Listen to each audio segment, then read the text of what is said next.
Shalom Bapak Ibu yang dikasihi Tuhan, salam sejahtera, dan saya percaya sampai saat ini kita masih tetap ada dalam penyertaan Tuhan. Karena kita percaya bahwa Tuhan yang kita sembah, yang kita panggil di dalam nama Yesus adalah Tuhan yang selalu menepati janji. Kalau Dia berjanji bahwa Dia akan menyertai kita sampai pada kesudahan zaman, maka penyertaannya itu nyata dalam kehidupan kita. Oleh sebab itu, tetap percaya pada penyertaan Tuhan dalam kehidupan kita. Bapak Ibu yang dikasihi Tuhan, saya ingin mengajak kita merenungkan beberapa ayat dalam firman Tuhan, tepatnya satu perikop dalam firman Tuhan yang terdapat dalam Injil Lukas pasal yang ke-13, ayat yang pertama sampai ayat yang kelima. Saya akan bacakan, demikian bunyi firman Tuhan. Ayat pertama, pada waktu itu datanglah kepada Yesus beberapa orang membawa kabar tentang orang-orang Galilea yang darahnya dicampurkan Pilatus dengan darah korban yang mereka persembahkan. Yesus menjawab mereka, "Sangkamu orang-orang Galilea ini lebih besar dosanya daripada dosa semua orang Galilea yang lain, karena mereka mengalami nasib itu?" Ayat 3, "Tidak, kataku kepadamu, tetapi jikalau kamu tidak bertobat, kamu semua akan binasa atas cara demikian." Ayat yang keempat, "Atau sangkamu ke-18 orang yang mati ditimpa menara dekat Siloam lebih besar kesalahannya daripada kesalahan semua orang lain yang diam di Yerusalem?" Ayat 5, "Tidak, kataku kepadamu, tetapi jikalau kamu tidak bertobat, kamu semua akan binasa atas cara demikian." Bapak Ibu yang dikasihi Tuhan, memang kalau kita perhatikan dari ayat pertama sampai ayat yang kelima, Lukas 13 ini, kita tidak menemukan atau kita tidak melihat atau kita tidak mendapatkan penjelasan tentang apa yang menjadi motivasi atau tujuan dari orang-orang yang menyampaikan kabar tentang apa yang dialami oleh beberapa orang Galilea kepada Yesus. Nah, memang pada saat itu ada informasi yang mereka sampaikan kepada Yesus bahwa dalam sebuah kesempatan ada beberapa orang Galilea ketika mereka memberikan persembahan, tentunya ketika mereka memberikan persembahan kepada Tuhan, itu artinya mereka sedang berada dalam bait Allah. Dan ketika mereka memberikan persembahan mereka kepada Tuhan, entah itu orang suruhan dari Pilatus atau Pilatus sendiri secara langsung membunuh mereka, menumpahkan darah mereka, sehingga darah mereka itu tertumpah, membasahi korban persembahan yang sedang mereka persembahkan pada saat itu. Dan saya percaya tentunya peristiwa ini pada saat itu mungkin viral, ya, mungkin menggemparkan di daerah tersebut. Nah, sehingga ada beberapa orang yang mungkin menganggap bahwa Yesus belum tahu informasi itu, sehingga mungkin entah dengan bersemangat atau entah dengan bersedih, mereka melaporkan atau menginformasikan hal tersebut kepada Yesus. Dan dari apa yang menjadi jawaban Yesus, saya dalam tanda petik berkesimpulan tentang motivasi sebenarnya atau tujuan sebenarnya dari orang-orang yang memberikan laporan kepada Yesus. Kita baca ulang ayat yang kedua. Ketika Yesus mendengar informasi atau laporan dari beberapa orang tentang orang Galilea yang darahnya dicampurkan Pilatus atau beberapa orang Galilea yang dibunuh oleh Pilatus ketika memberikan persembahan kepada Tuhan, Ayat 2 dikatakan, Yesus menjawab mereka, "Sangkamu orang-orang Galilea ini lebih besar dosanya daripada dosa semua orang Galilea yang lain karena mereka mengalami nasib itu?" Nah, respon Yesus menjawab laporan dari orang-orang tersebut. Yesus menyinggung masalah dosa. Dan kita tahu Yesus dia adalah Tuhan, dia adalah Sang Firman yang menjadi manusia, dia mengerti kedalaman hati orang. Dan bahkan sebelum orang berbicara atau menyampaikan sesuatu kepada dia, dia sudah tahu terlebih dahulu karena dia adalah Allah. Dan saya berkeyakinan yang diketahui oleh Yesus pada saat itu, yang ada dalam hati para pelapor yang melaporkan apa yang dialami oleh beberapa orang Galilea tersebut, mereka sepertinya sedang menuduh atau lebih tepatnya menghakimi beberapa orang Galilea tersebut mengalami hal yang tragis itu karena dosa mereka. Sehingga Yesus menjawab seperti apa yang kita sudah baca dalam ayat yang kedua tadi. Dan dalam ayat yang ketiga, Yesus katakan demikian, "Tidak, kataku kepadamu, tetapi jikalau kamu tidak bertobat." Nah, ini mengarah kepada mereka yang memberikan laporan kepada Yesus pada saat itu. Secara terang-terangan Tuhan Yesus mengatakan kepada mereka, "Tetapi jikalau kamu tidak bertobat, kamu semua akan binasa atas cara demikian." Tentunya yang dimaksudkan oleh Tuhan Yesus dalam ayat yang ketiga ini adalah kematian kekal. Jikalau kamu tidak bertobat, kamu pun akan mengalami kematian. Tetapi yang dimaksudkan oleh Tuhan Yesus adalah kematian kekal.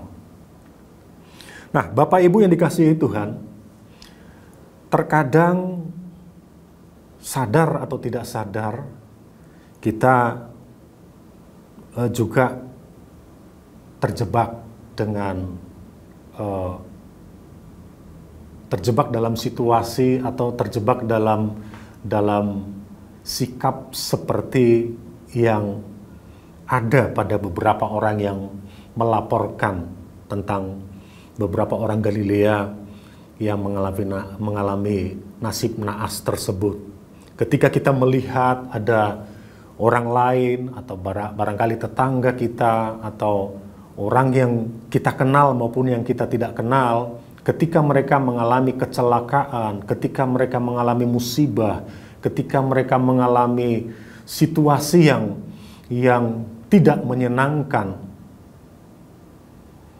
seringkali sadar atau tidak sadar kita terjebak dalam apa yang dinamakan menghakimi. Kita menganggap bahwa mereka mengalami hal seperti apa yang sedang mereka alami itu karena dosa dan pelanggaran mereka. Itu karena kesalahan mereka sendiri.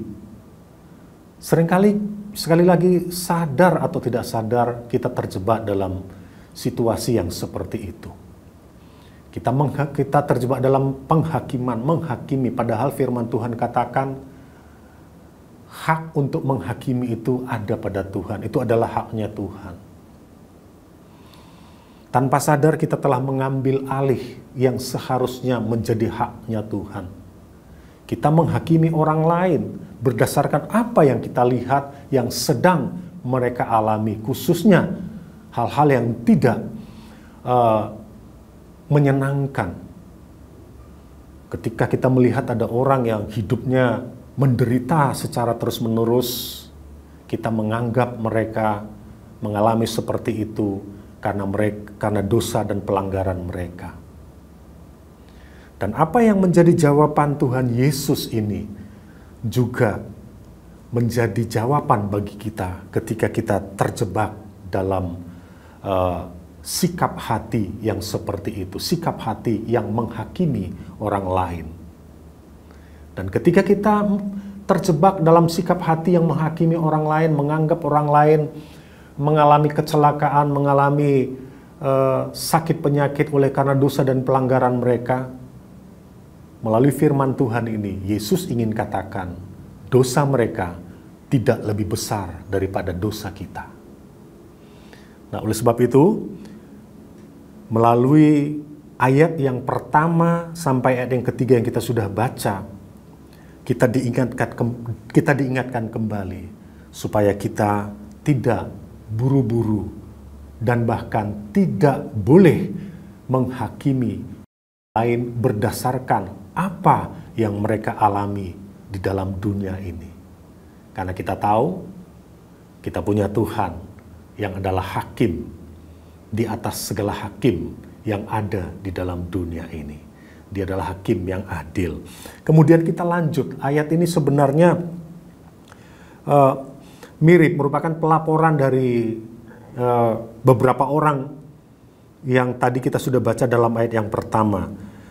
Tetapi Yesus menambahkan, sepertinya Yesus ingin memberitahukan kepada mereka bahwa apa yang kalian sampaikan itu saya sudah tahu. Dan bahkan informasi yang tidak kalian sampaikan pun saya tahu. Secara tersirat Yesus ingin menyampaikan hal seperti itu kepada mereka.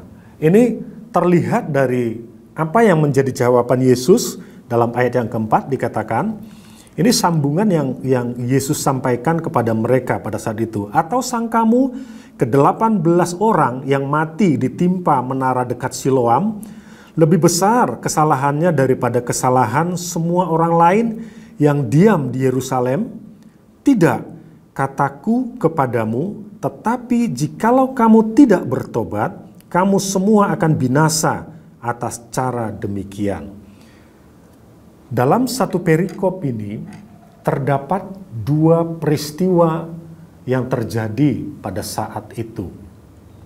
Peristiwa yang pertama, dikatakan ada beberapa orang Galilea yang dibunuh secara langsung oleh Pilatus, atau mungkin juga melalui perpanjangan tangan dari Pilatus, dan darah mereka tertumpah dan membasahi korban persembahan yang mereka sedang persembahkan pada saat itu.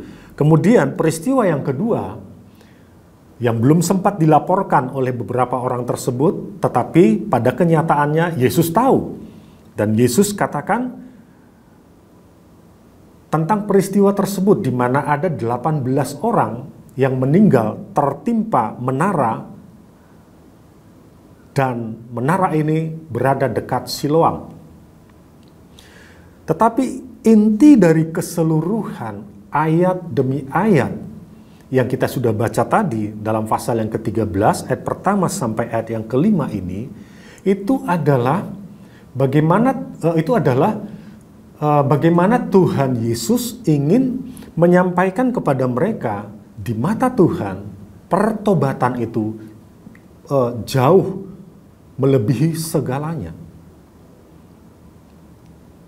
Dan saya percaya kita sebagai anak-anak Tuhan, sebagai umat tebusannya, kita rindu didapatinya menjadi anak-anak Tuhan atau umat tebusannya yang hidup penuh dengan pertobatan.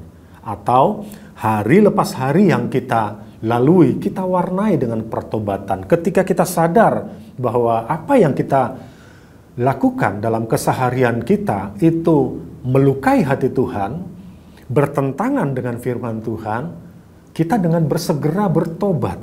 Itulah yang Tuhan inginkan. Dan saya percaya kita semua rindu sekali lagi didapatinya sebagai anak-anak Tuhan yang hidup dalam pertobatan. Bukan menjadi Kristen KTP atau Kristen tanpa pertobatan, tetapi menjadi Kristen yang hidupnya diwarnai dengan pertobatan. Sebab ancaman yang Yesus katakan, yang Yesus sampaikan kepada mereka yang menyampaikan kabar tentang beberapa orang Galilea tadi adalah kematian. Nah, oleh sebab itu Bapak Ibu yang dikasihi Tuhan, sekali lagi mari mulai saat ini dan seterusnya, selama Tuhan masih memberikan kesempatan kepada kita untuk hidup dalam dunia ini. Warnai hari-hari kita dengan sikap hati yang mudah bertobat. Tuhan Yesus memberkati kita semua. Amin.